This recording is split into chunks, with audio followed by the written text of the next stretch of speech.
জান্নাতুল বাকিতে। ওই নবীর আমরা উম্মত, ওই নবীজির আমরা প্রেমিক, যেই নবীকে ভালোবাসার দরকার আছে, কেন ভালোবাসবো না?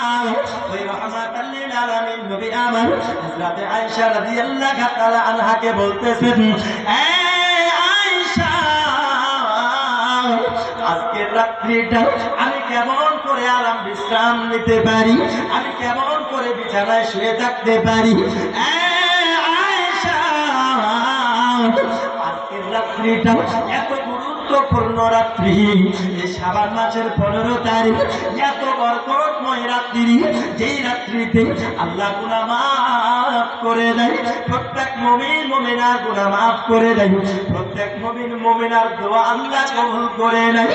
এত সুন্দর ওয়াফার পাওয়ার পরে আমি নবীজি আমার গুনাহগার উম্মতের বকশিশ চাইব না।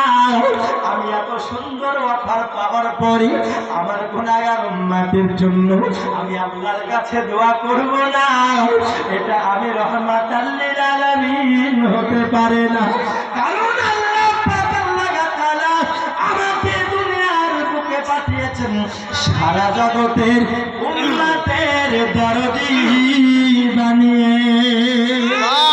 ওগো আয়েশা, তার জন্য আমি ওই উম্মতের কথা চিন্তা করি, আমি ওই উম্মতের জন্য আজকের রাত্রিটা আমি দোয়া করার জন্য এই জান্নাতুল বাকিতে আমি এসেছি। আয়েশা, আজকের রাত্রিটা আল্লাহর কাছে অনেক গুরুত্বপূর্ণ রাত্রি। হে বাবা সোনামানিক আমার, এই রাত্রিবেলাটাই যদি আমরা দোয়া করি আল্লাহর দরবারে কবুল হয়ে যাবে। আজকে অনেকেই বলে এই শবে বরাত পালন করা বেদাত, এই শবে বরাত পালন করা চলবে না। আমি বলবো না বাবা না, হযরত আয়েশা থেকে হাদিস বর্ণিত, এই ব্যক্তি এই সুন্দর রাত্রিটাকে অবহেলিত করলো, জিন্দেগিতে তার মতো বেওয়াকুফ আর কেউ পৃথিবীতে না। সুবহানাল্লাহ। থাকলো কেন? কারণ নবী আমার সেই রাত্রে দোয়া করেছেন। আচ্ছা বলেন তো, নবী দোয়া করেছেন আমাদের জন্য, কাদের জন্য? জোরে বলুন না, কাদের জন্য? আমাদের জন্য। ওই রাত্রিতে, আর সেই রাত্রি পাওয়ার পরে আমরা নিজেরা নিজেদের জন্য দোয়া করি না, ঠিক না? জি জি। আজকে শবে বরাত আসলে অনেকের খেয়াল থাকে না, শবে বরাতের রাত্রিটা চলে যাচ্ছে, অনেক ঘুমিয়ে ঘুমিয়ে কাটিয়ে দেয়।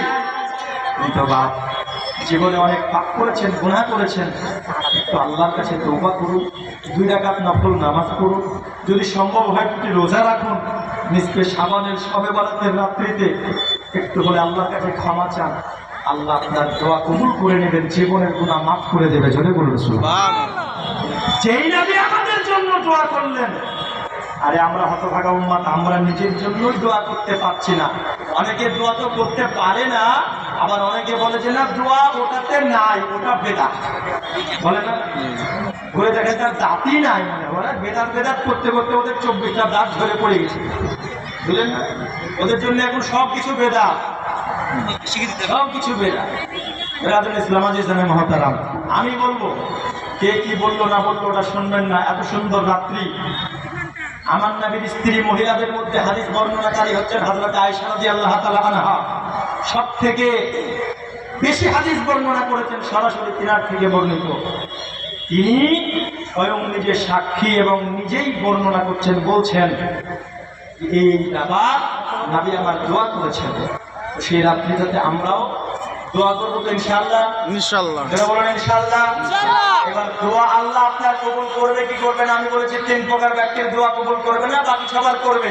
এবার ওই 3 প্রকারের মধ্যে যদি আপনি পড়ে যান তাহলে গেল। জি জি। 3 প্রকারের মধ্যে যদি আপনি পড়ে যান তাহলেই যা চলে গেল, বুঝতে